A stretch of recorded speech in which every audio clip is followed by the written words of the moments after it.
pentagram dedicated to Henry Foreman. In the years of the primal force and the dawn of terrestrial birth, man mastered the mammoth and horse, and man was the lord of the earth. He made him an hollow skin from the heart of an holy tree. He compassed the earth therein, and man was the lord of the sea. He controlled the vigor of steam. He harnessed the lightning for hire. He drove the celestial team, and man was the lord of the fire. Streets mouthed from their thrones. Good evening, good afternoon, good whatever, good morning, good, I don't know, good whomever, however I may find you. This is Alan Averill. This is Agitators Anonymous. Now, this episode was recorded and released a while ago on my Patreon, which is patreon.com/Alan Averill, AVERILL, the man who shall conquer in April. There you go, Norman surname. Exactly. Well, anyway, over on the Patreon, there's demos, there's rehearsals, there's conversations, there's discussing books, all sorts of things, and also bonus podcasts and things that come out long before they come out on the normal podcast. Go and have a look if you want. This is a very in-depth discussion and look at the recording process, what goes into making an album, what goes into the day-to-day, how you plan, how you project. Also a lot of stuff about how I look at lyric writing, rhythmic structures, approaching various things, my attitude on what I'm focused on and definitely what I'm not focused on, all that kind of thing. I understand that throughout all of the episodes, sometimes my ramblings on politics, culture, my daft take on some things, my ironic, sarcastic, black humour, my gallows humour, leaves some people on the shore because they are fans of Primordial, they are fans of Dread Sovereign or APRILMEN or whatever other music I've made, and they want to know specific things about music. I've realised that there are several different kinds of podcasts. There are the ones that are super in-depth with minute detail, those sort of true crime kind of things. And then there's the rambles and whatever else. Mine takes on the modality of rambling probably more often than some people like, because I think some people would like to know very specific things about drum recording and that kind of thing. Now, that wasn't originally my intention in doing a podcast, to make it only about those things, because that's not really what interests me. In fact, you know, back in the day when I would have picked up a magazine, if a band started off telling me about how much they've progressed as a musician and the this, that, and the other, I would just instantly turn off. I don't care which thrash band all of a sudden started wearing a Rush t-shirt and decided they could play. It was of no interest at all to me. I wanted to know more about the lyrics. I wanted to know more about the person. I wanted to know more about the atmospherics, the aesthetics, all that kind of thing. And then gradually, of course, as black metal took over, you wanted to know all about their worldview or whatever else.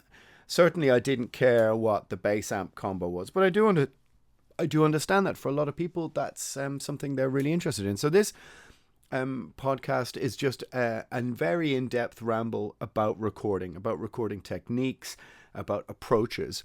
It may not surprise anybody to discover that Irish people kind of fly by the seat of their pants when it comes to organization. We aren't the most structured, organized people. I think I could say that as a sort of national trait without getting into too much trouble. We tend to leave a certain percentage of things to chance, to fortune, to the weird, to fate, to whatever you want to call it. And that's just sort of our way, I think, as a people. Maybe younger people and younger generations of musicians are different, but certainly this was the way Primordial always left a certain element to chance. And that's part of trusting in yourself as a musician. But that's what I went on to talk about. So www.hatecoture616, HATECOUTURE 616.com. Use the promo code Alan and you'll get free shipping. Loads of hateful yet tasteful apparel, nasty t-shirts, grim stuff about tyrants and serial killers. Go and have a look. Also, second one, www.metalblade.com. If you're in North America, put in the promo code AA podcast and you will get 10% off. So I don't know if you want to go and buy that new Cannibal Corpse album, Dread Sovereign, Primordial, Fate's Warning, 6 Feet Under, I don't know. So many things to choose from for over the last 40 years. Go and take a look. All right, let's get into it. This is, as I said, and originally this appeared on my Patreon. Lots of things like that go up there. But this one I felt was maybe too good to sort of not throw it out there to the wider audience. So here we go. Let's get into it. The recording process. So I just thought I'd make a little podcast about recording, about the recording process, maybe a day in the life within the studio that goes into making a record. Some of the things that have changed over the years from back in the day to now. Fundamentally, they are more or less the same for a band like Primordial, who still go into the studio. But much of the technology has changed in that many bands now record remotely, as in record their files themselves, send them to each other, mix independently. So it's very much changed since the 80s and the 90s, that's for sure. But I just thought I'd do maybe a little ramble across the process. How you begin and how you add the layers, all that kind of thing. As a listener, maybe there are things about it that you've never thought about before or never realized. So for Primordial, usually we are, I would say, 60 to 70% ready with the songwriting. If an album has, let's say for argument's sake, 8 songs, usually we have 5 or 6, maybe 6, more or less 80%, 90% ready. And then bones of 1 or 2 others. And very often we write in the studio. We'll come in early in the morning, lay out the ideas, put them together. I think that it's important as a musician to trust in your instinct, to trust in your gut a bit. And we were never one of those bands that rehearsed songs to the nth degree. I know of bands, peers and friends who make 20 different demos of songs. They have them minutely worked out, and they have tiny harmonic differences, backing vocal differences worked out, and these are huge debating issues. Primordial never really did that. There's a certain sort of reckless trusting in your instinct that goes into making a Primordial album that I think is very important. And I also like the idea personally of having to work on the spot, having to cope with adversity. For example, being asked an hour before you finish your vocals for something like, okay, you need to finish this at 8 p.m. because we have a deadline. You have an hour to finish these lyrics.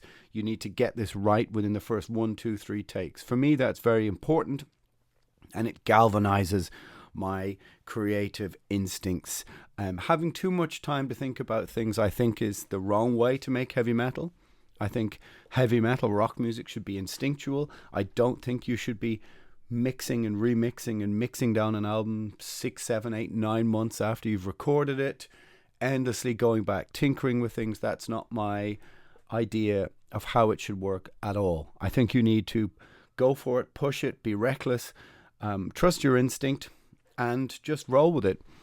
Of course, you need to be, rehearsed. You need to be, or at least have a very focused idea of what you want to do. Going in with no plan whatsoever doesn't make any sense. But for me, I'll have lyrics written on all different places, and I'll begin to piece them together. If it's Dread Sovereign, I'll have my riffs in my head. I'll write them down. I write them down numerically in relation to the notes. Sometimes I'm thinking about songwriting sitting on a train, and I'll write down the notes with numbers. I won't have the guitar. I think of the note. I think of pitch it in my head, and then think of the combination of notes, and I'll just write them down. Maybe an odd way to do it, but everybody has their odd ways of making a record, their little idiosyncrasies, the things that they do to make it come to its conclusion, to fruition, to creativity. And sometimes it's true that if you are traditionally a lyric writer or a singer, it's not very often that I would sing harmonies into my phone, but it has been known here and there. But very often I just write lyrics independently. I have books and books of lyrics. all over the place. And sometimes I pick out an idea from 2002 and go, there's a nice 2 lines. I wonder, could I write around them and write something now? And how does that make sense now, 10, 15 years later? Very similar to, I think, people who write riffs on the guitar. They go through old discs. Old mini disc was a popular thing for a while. They go through old cassette recorders and they just pick out riffs. Certainly, I have old phones with lots and lots of riffs on them. Sometimes as I said, I might think of a riff, pick up the guitar, play it, and straight away just put the phone in front of the guitar, record onto voice memo, and 20, 30, 40 little 30-second, 1-minute bits later. And then when it comes around to songwriting, you sift through them and think, oh, that's not such a bad riff. Let's try that out. But it's very important for me that trial and error process has to be done in a rehearsal room. It has to be done in person.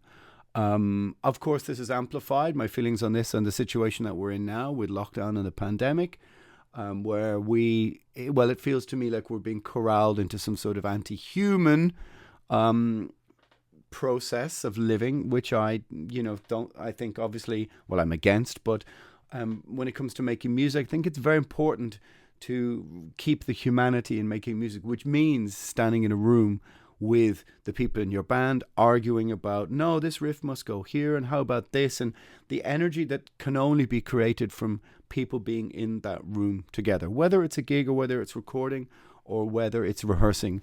That has to be fundamentally right at the heart of making music to me. I don't see or won't take part in writing remotely or trading files or anything like this. So anyway, the process of making an album for Primordial, we rehearse, we'd usually start 6 to 9 months before.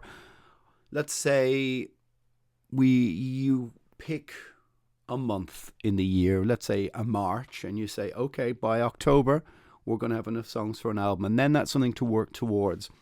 So you'll source a studio, you'll source an engineer, you'll just start discussing with people. We're projecting to do this in 6 or 7 or 8 months. You have to fix a release date within the schedule of the label. The label has a lot of records to release. You can't just make the record and give it to them and go, hey, you need to release this in 3 months, because it's a 3-month process from handing over the final masters to the release date in theory, which includes pressing, promotion, all that kind of thing. But very often they have a packed and tight release schedule. So you have to book your place within that, sometimes a year in advance. So you have to stick to deadlines. You can't just kind of wing it and go, we just made this and can you release this now? And it doesn't work like that. So let's say we, in February, March, begin to think about, okay, let's think about October, November. And that gives you something to work towards. And like I said, you start to source and look at studios. Do you go abroad? Do you stay at home? There's very great rewards or very many positive things to be said for finding a studio that is away from where you live so you can fully concentrate on what you're doing. I.e., you don't go home for your dinner. You don't go to your local pub. You can get a bit of, you can get time away from your normal life to be able to concentrate on what you're doing. But of course, the problem with that is that you need to take time off work, which then means you have less time later in the year for maybe playing gigs or going on tour. So it's all a kind of question of mundane give and take, very banal give and take. And there's nothing you can really do about that. If you take 2 weeks off your, let's say 10 working days off your schedule to record an album, that's 10 days. You might not be able to play festivals where you do get paid, in theory. So again, there's a lot of positives to be said for finding a studio somewhere else. And then again, also with time constraints, sometimes maybe you need to pick a studio in the city you're from and just record over weekends. Bring what you have home, think about it, mull it over, go back over it and come back the next weekend. And literally just do Friday evening, Saturday, Sunday. Friday evening, Saturday, Sunday. It's not ideal, but the idea that musicians had the time to do all those things is something that pretty much belongs in the past. Unless, of course, you have your own home studio, you have your own Pro Tools setup that you're just using with an Apple Mac or whatever you're using. This is, of course, possible if you're one of those bands that just trade files, cuts and pastes things, adds things in.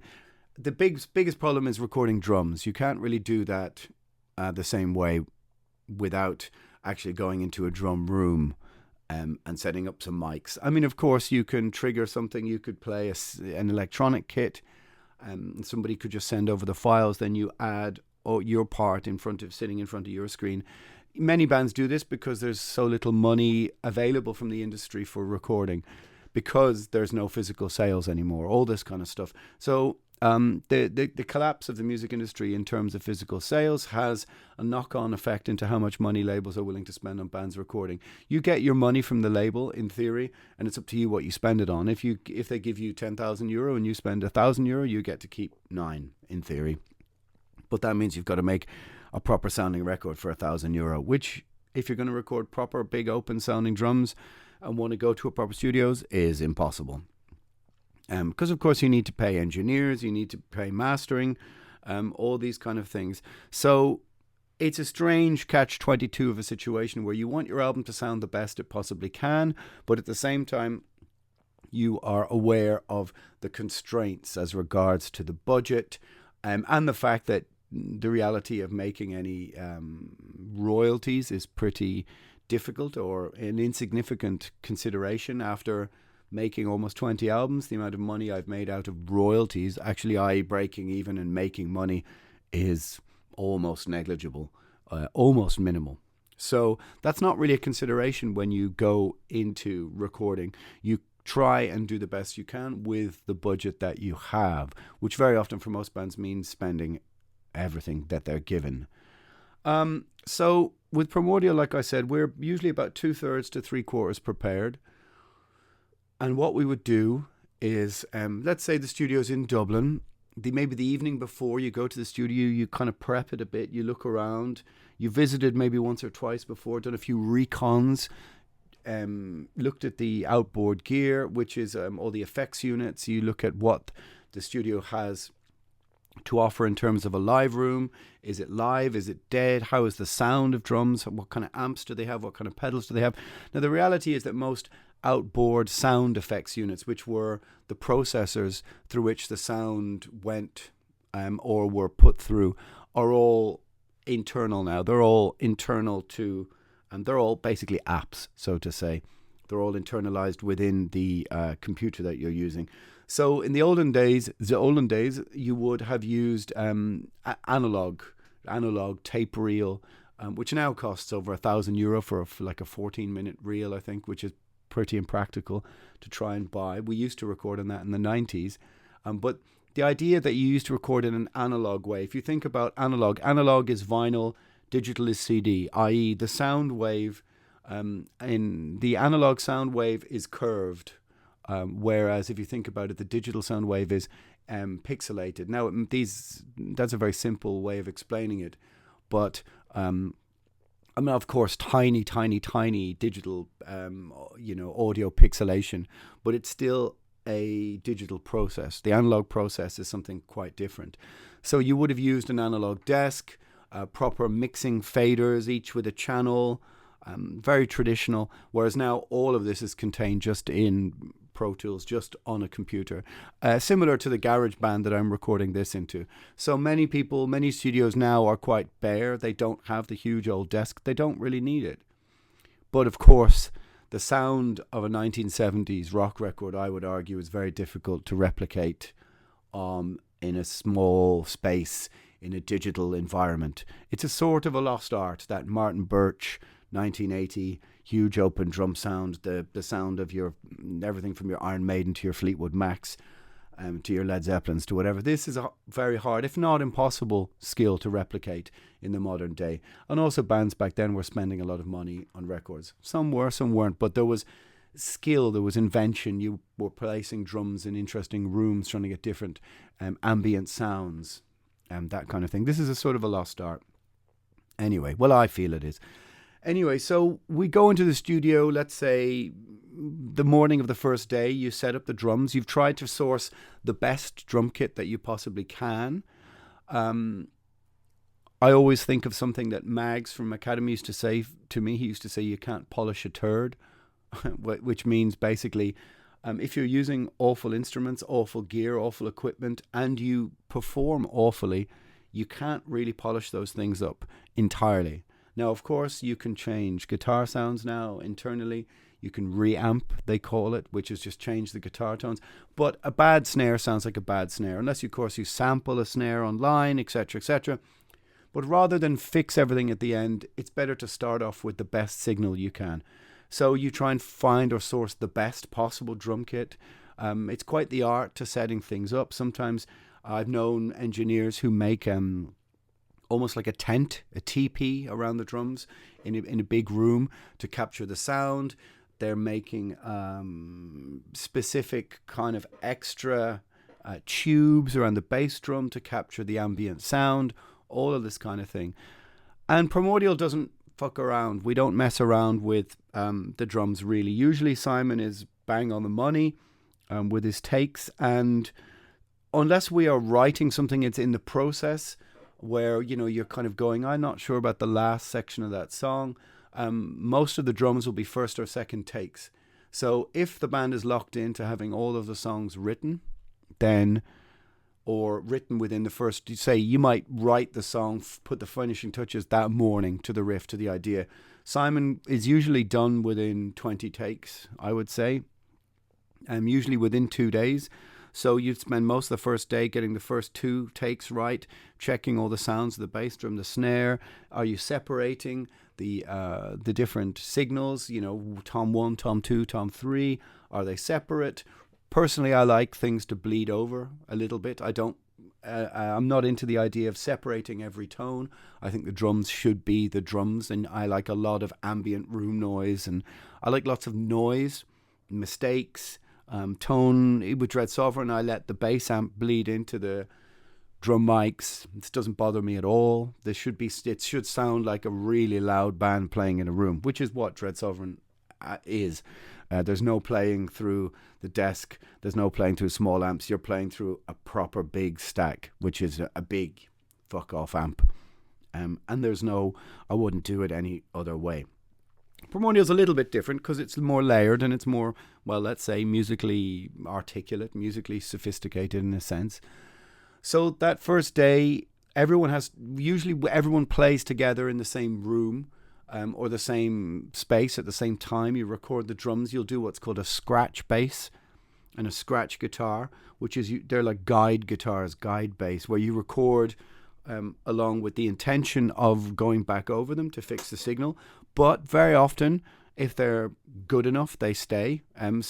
Definitely for Dread Sovereign, my ambition is to do as little overdubbing as possible. So if I'm playing 80-90% of that song in the pocket, then I'll just leave it. I don't care about the mistakes. Obviously, you've got to be in tune and stuff, but I'll never play the same song on the bass twice, ever. I'll always add in notes, scrapes, noises. I'll never pick it the same way, and I like that. I've no interest in it being formulaic or always having the same feel. But with Primordial, sometimes 30-40% of that first bass take might be kept, and Paul might drop in a few things where the tempo changes, but if it's done correctly, it might stay. With the guitars, it's less likely that they'll stay because you're kind of sketching ideas out. You haven't coloured in the palette yet. They're a bit black and white.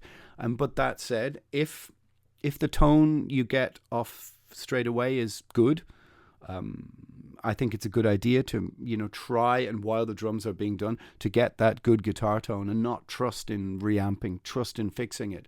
Trust in fixing as little as possible is my kind of motto, really. Try and get things as good as they are right out of the gate, because then it gives you less headaches when inevitably something breaks down the line, or you lose a day or two to something shutting down, something that needs replacing. That's just you always factor in something fucking up, or I don't know, somebody's car breaks down and they can't get into the studio that day to record this or that and the other. You should always have a second and third thing prepared. So if you're thinking, okay, on day 3 we start bass, who knows? Maybe the bass amp doesn't work. Personally, I would always have a few vocal things that I think I could work out without needing the full song structure in place. You need to have second, third arrangements in your head. You also need to maybe map out how you're going to spend your time. If you've got, say, To the Name That's Dead was made in 10 or 11, 12 days total, which is very quick. You kind of, if you're rushing ahead and going for it, just keep going. You don't need to dawdle for a day or two. It's not, I don't think you do. Just keep forging ahead, keep trusting your instinct, keep going for it. If you've got a bit more time, 20 days, it's good to make almost like a calendar projection of where you'd like to be. On the 7th day, we want to be here, etc., etc. And try as best as you can to stick to it. Personally, I'm a sort of night owl. I like working at night. This doesn't suit other people. So you try and have that division of labor which says, okay, you want to work at 10 a.m., then do the guitar at 10 a.m. I'll come in at 4 and start doing vocals. Personally, I like, and 1, 2, 3 hours of really concentrated work where you're really in the zone, so to say, which sounds like a cliche, but true, where you're really up for it. And you can't do that if you're tired, not for singing. It doesn't work like that. So you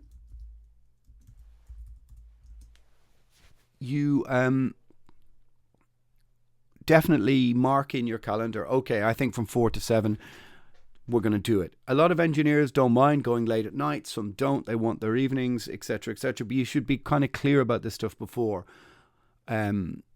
because it can cause kind of arguments and that kind of thing. Personally, I always being a night owl, I'm not going to be up at 9 or 10 in the morning singing. If you're tired, your voice sounds tired.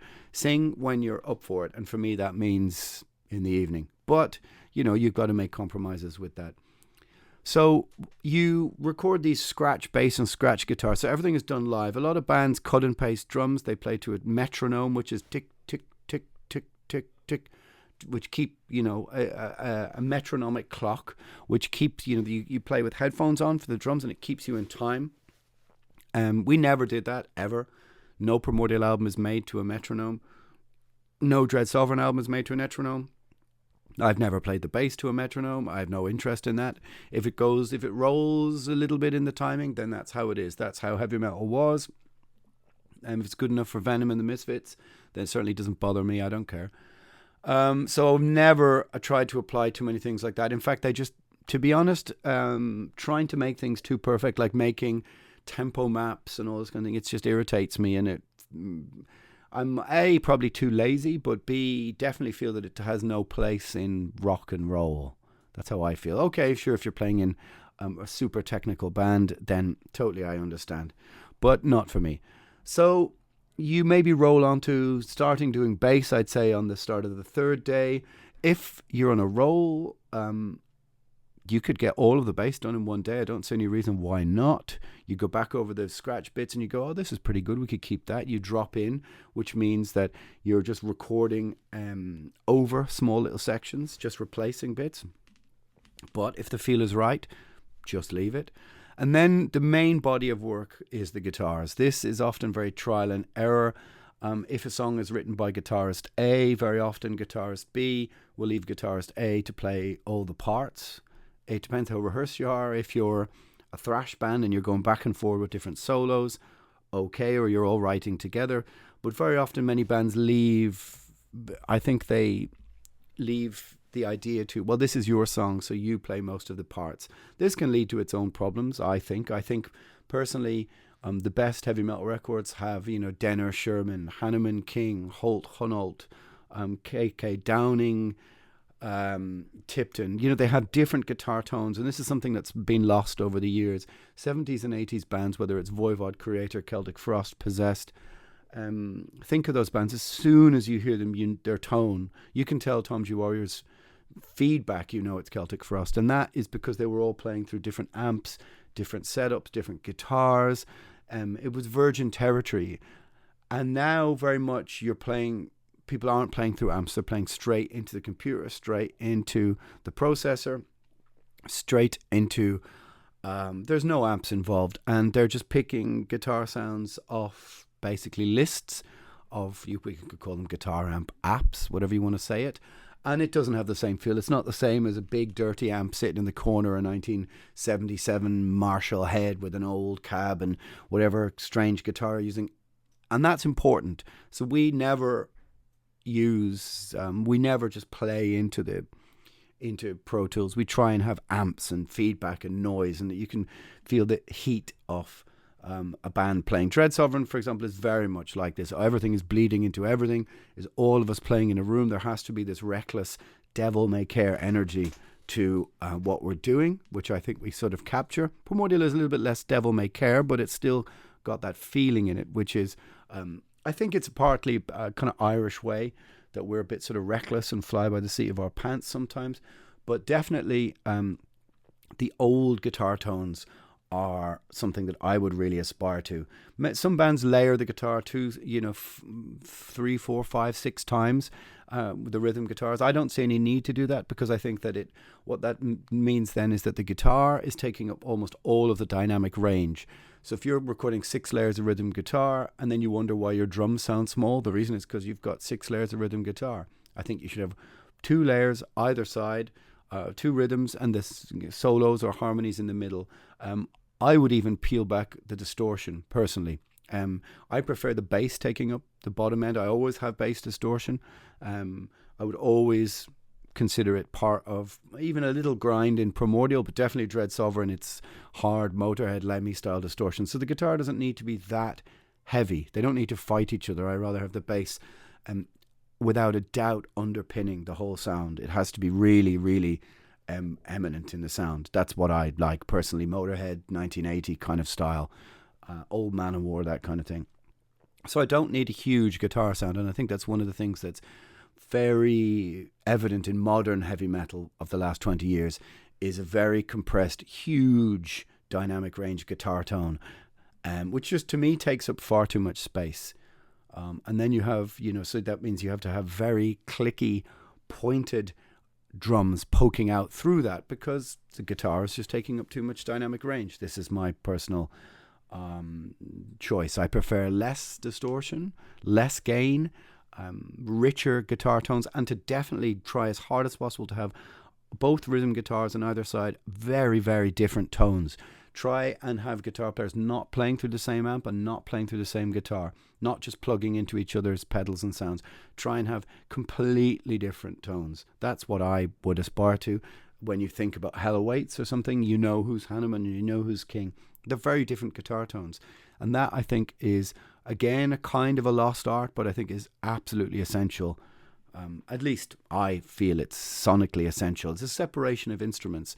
The band has to sound like a band playing, warts and all, mistakes and everything, feedback. But the separation of instruments and tones is very, very important. So getting the best, richest tone to begin with. So playing the most expensive guitar through maybe not necessarily the most expensive, but definitely having a very distinctive tone.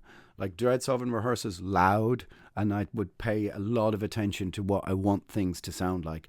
I won't play rehearsal through a tiny little amp and not bother with the pedals just to play. So I'm always thinking about the tone and the sound. And so you have to have a very kind of strong focus about the definition of the sound that you want.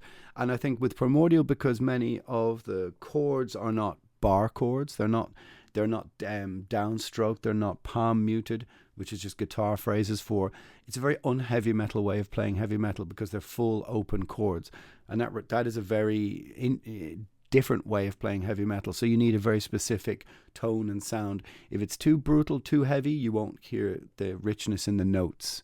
So that means you have to have less distortion, in my opinion, because the heavier you try and make it, the more rough it tends to be, and the less you hear the notes. But of course, sometimes roughness is entirely part of the game as well.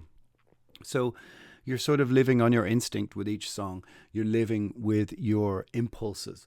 And to me, the impulses must be that it has to sound like a band playing in a room together. It has to sound vital, it has to sound energetic, it has to sound like you absolutely mean it with complete conviction. So therefore, the diction of the vocals is highly important. The vocals should never just sound like a noise over the top to me. You have to understand every word without a lyric sheet. You must understand the intent. Even if you don't understand the English, you have to know exactly what the mood is. That's always been something that's ultra important to me. It's something you learn from 60s, 70s and 80s singers, from the Dios, from the Paul Rodgers, from the Phil Moggs, from the Phil Lynnetts. is diction is absolute. And so I never cloud the vocals in too much reverb. I never put them too far back. They have to kind of sit within the music, but also a little bit on top. Very often a very black metal trait of the 1990s was to bury the vocals behind the music. It's not really my style. Like I said, I'd rather have the two guitars panned very hard left and right with different tones, the bass taking up the middle with some heaviness, some meatiness, some distortion, and the vocals sitting just on top of that, and a very, very open, very 1980, 1977 style drum sound. That's my perfect idea. And everything to have a richness of tone that doesn't require much mixing. It sits in really well together. That's what I would like. And you've got to mix quickly. You can't spend ages going back and back and back and over it. So then maybe let's say after you take let's say a little bit longer. You probably need 5 days, 4 or 5 days for the guitar. This is all in an ideal situation. Don't forget we made To the Nameless Dead, recorded, mixed in about 10 and a half, 11 days. 6 out, 5 back in for the mix. But, if you have 2 weeks, sometimes you have 3 days. So, Dread Sovereign made for Doom the Bell Tolls in 2 days, where you just play live, plug in, don't mix, don't spend a lot of time mixing. But what you have to do then is not drag the arse, as they say, out of the guitars. Try and be focused. It's a good idea to, I think, record some alternate harmonies, but not too many, because it'll be a nightmare to mix. You just get super distracted by... if you may have too many choices, I think when you're mixing, then that can become very distracting. Sometimes it's better to not just record every idea that you have, because once it comes to, like I said, mixing, and you're working under the clock, you're then thinking, oh, what does this sound better or that sound better? It's the same with vocals. I'll record, if I'm rolling on a good chorus, I'll do 4, 5, 6, maybe 7 layers of vocals, but they're harmonies or they're backups. If a verse feels good and you do it in one take, you just leave it like that.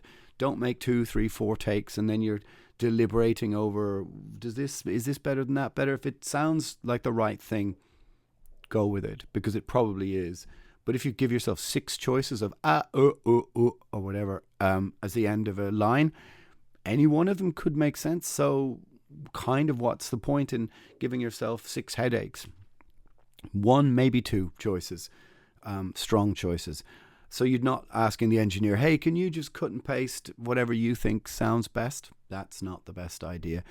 And then you generally have, let's say, 70%, 80% of the body of guitars done, but you would leave the harmonies for after the vocals. So that, for me, that means generally when you're recording an album for a week and a half, a week, you're not doing anything. You're kind of just taking part, making notes, helping with the structures, trying to not be a pain in the arse. One of the things in the studio that's really important is to know when to not be there, because it can get pretty fraught. There can be a lot of fights, a lot of arguments.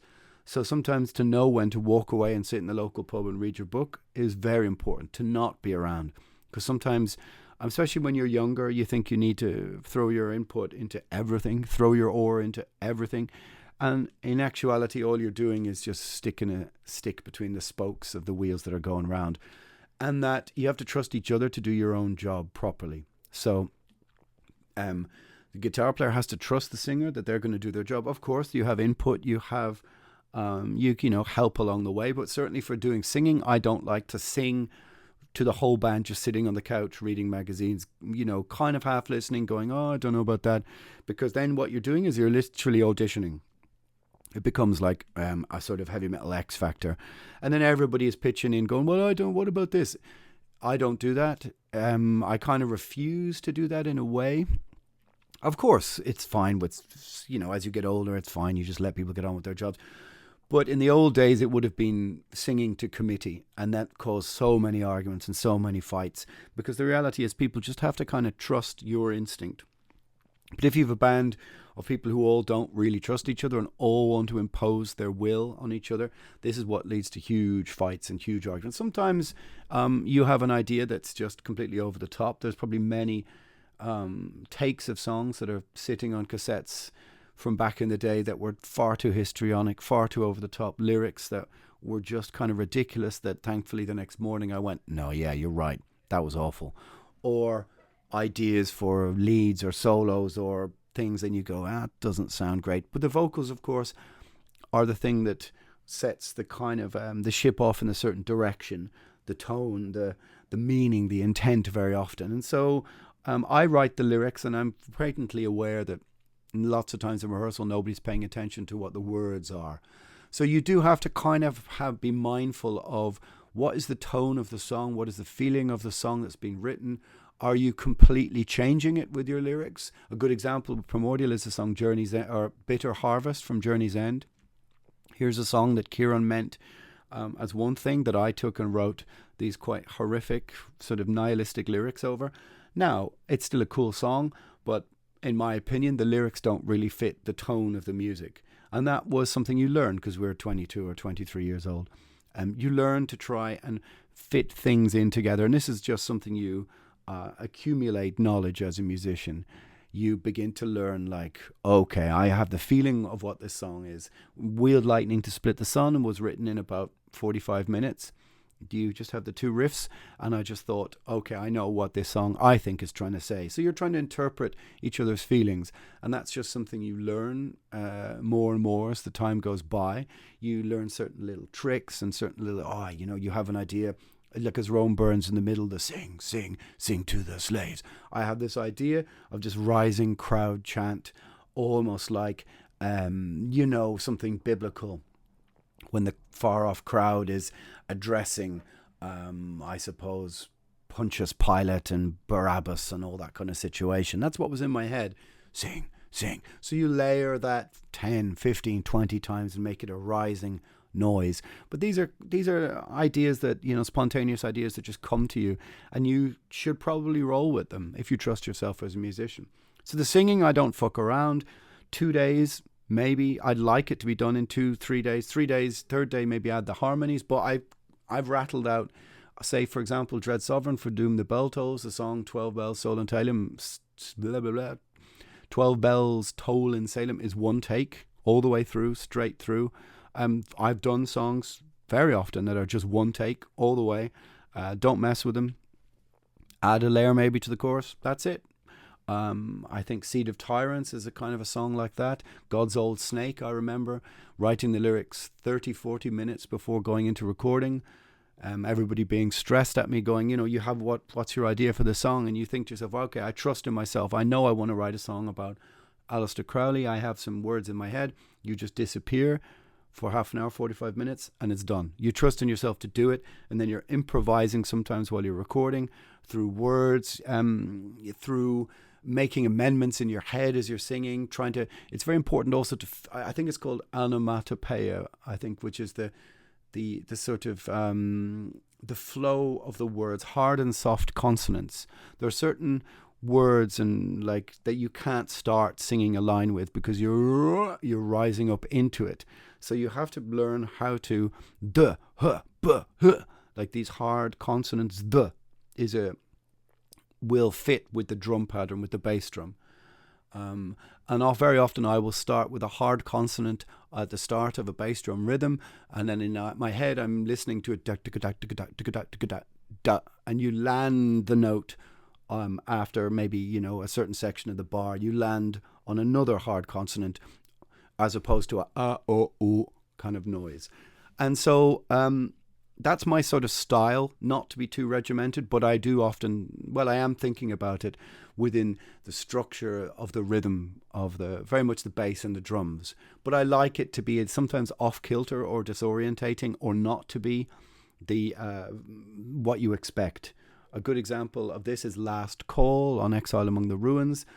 Initially, the verses were too tightly locked in to the rhythm, and it didn't sound like me, so we unlocked the tightness, so to say, and went back to the drawing board, did a little bit again, and went across notes and made some curious, natural, to me they're natural decisions. To other people, they would say, well, I don't understand why you put that in that section. To me, they're natural, but I like the kind of sometimes grating dissonance, or to not always follow what would be the normal rhythm. Like when we did Will Lightning to Split the Sun, nobody really understood what I was trying to do. with the verses, but in my head they made the most sense. But you trust with your instinct, and people are going, what? That doesn't make any sense. And you're just kind of going, just trust me, in an hour you'll see what I mean. And over the years, as you learn, 75, 80, 90% of the time, that's correct. Or at least a version of correct. Because let's be honest, you could do the singing 20 different times, 20 different ways, and it could all make sense. But you've got to settle on one or two.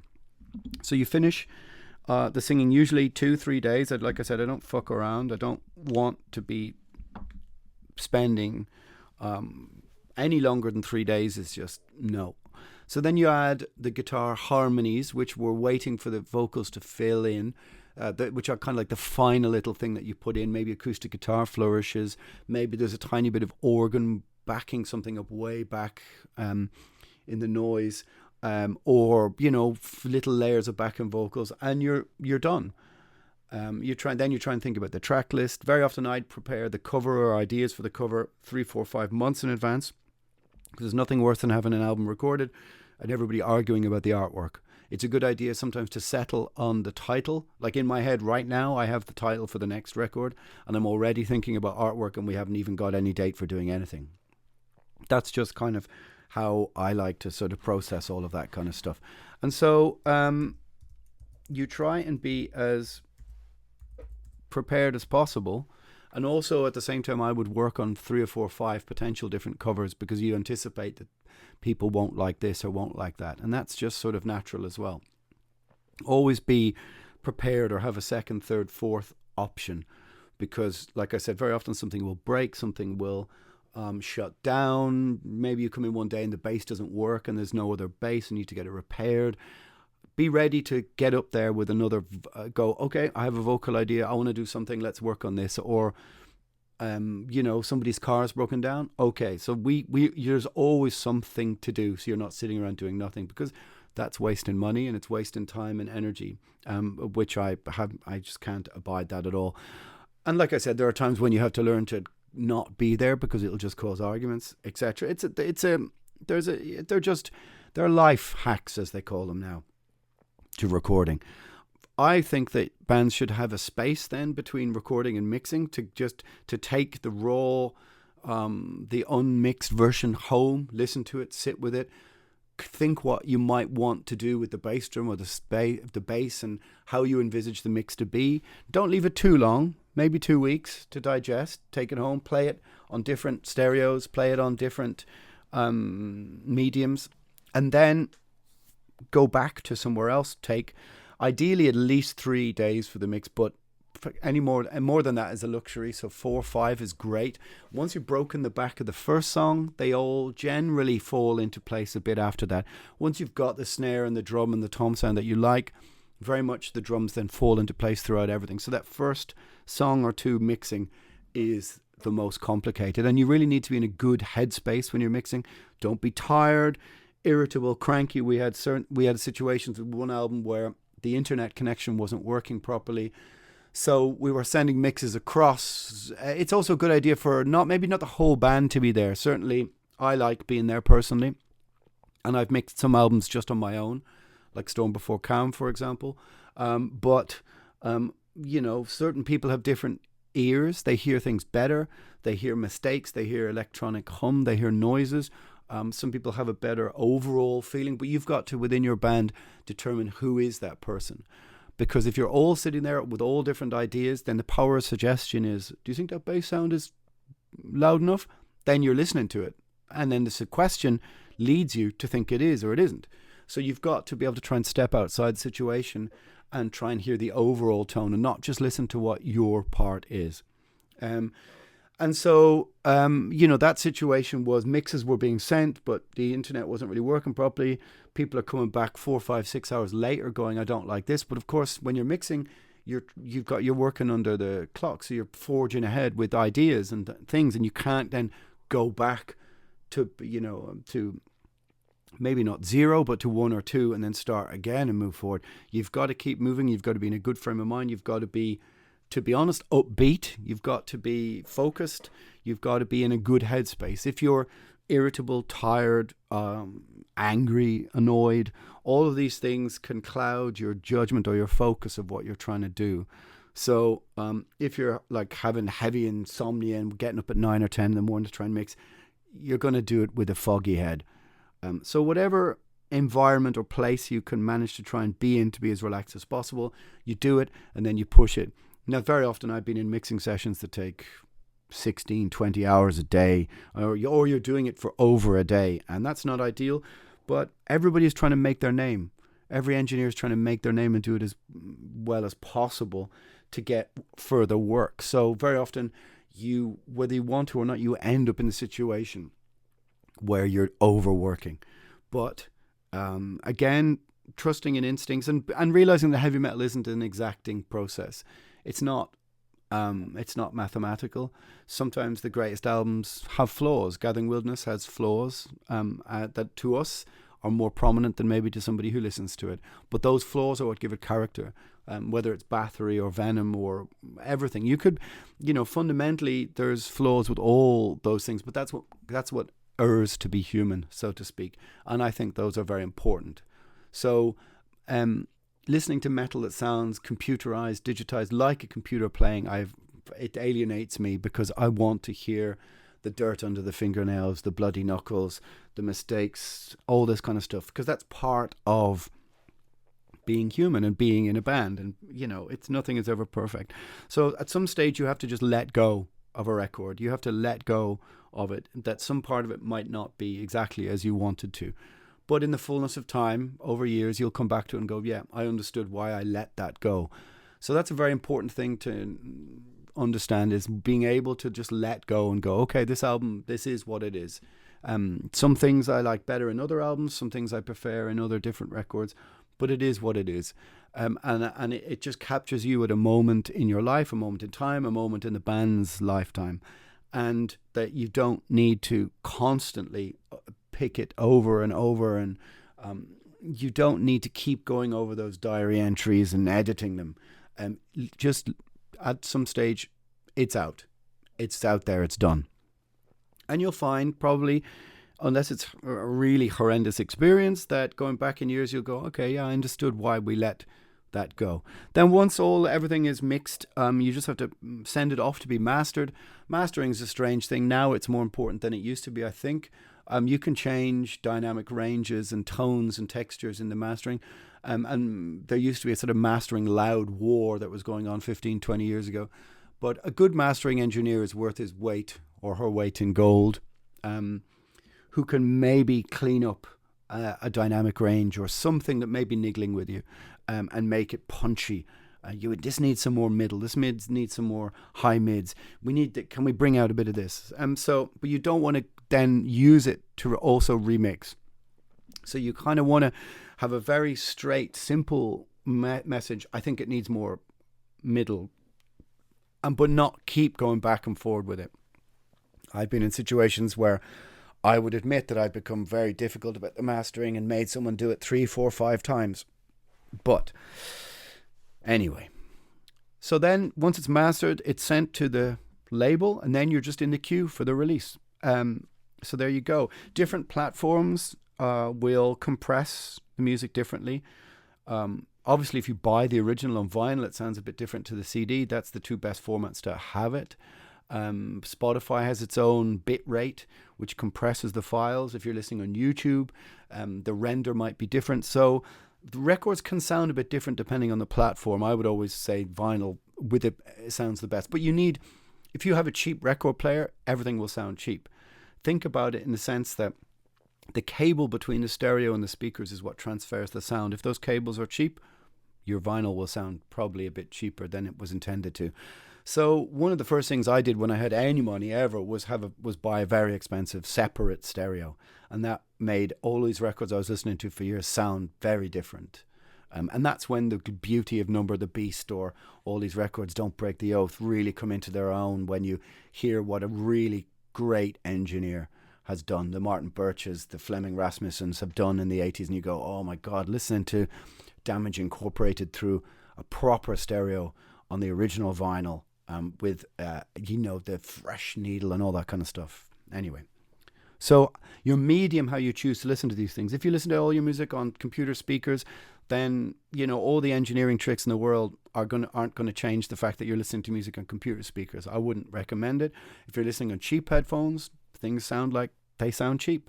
So again, the better medium you have for listening to the music, the bigger difference it makes. Now, I understand for most people, I'm talking about recording techniques, despite the fact that most people don't listen to music on proper stereos.